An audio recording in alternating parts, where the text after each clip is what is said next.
check it. At the age of 11 years old, I was put into this position that I never thought would ever come to me. I was molested by 2 uncles because my mother discarded me. I was living all over the place, and I just didn't know where to go. And when she went to prison, I was living with my uncle Theodore for a little bit. Then I moved with my grandfather, which was Theodore Sr. So I lived in there with him and his girlfriend, and they had 2 children. I guess they were his kids. I don't know.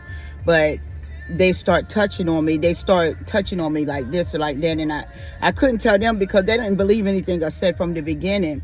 So I got nervous. So they start touching on me until they got to the point where they sexually broke me in.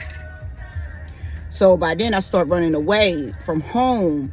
You know, nobody didn't want to hear my cries. So I start running away from their home. So as I got older, I went away for a while. They put me away because they was like, I'm gonna run away. They ain't want to hear it anyways. But I went away for a year. Then I returned back to the house. But see, I had went away and got powered up. So when I came back at the age of 15, I was like, you know, in my head, like, I want to kill. So I met my kid's father in 1992.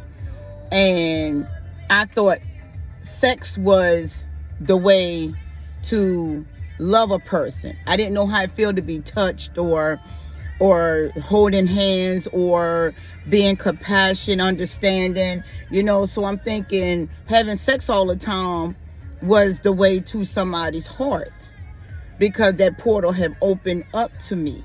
So, you know, sexual connection was the way I expressed my love, that I love you. This is the way I love you, is sexually having intercourse with you.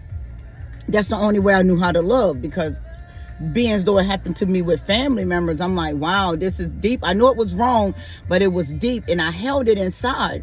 So I'm thinking, you know, when I got with my kid's father, then after we separated, I got with another person, we separated, I got with another person, we separated.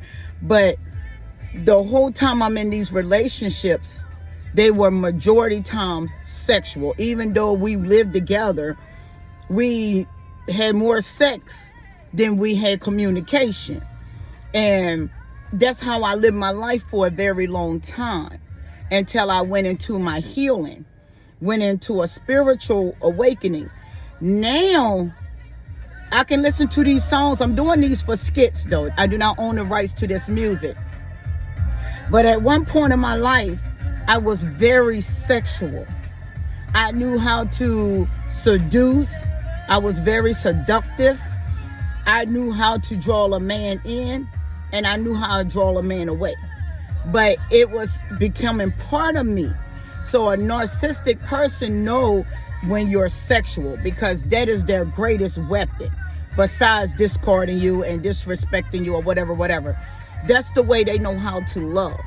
So y'all got to understand, you got to draw back your sexual contact with them, no matter if they go get somebody else.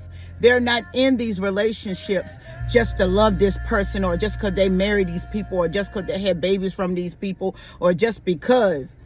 Sex is the only way that they can express their emotions. Take it from me. Been there, done that. Blessings.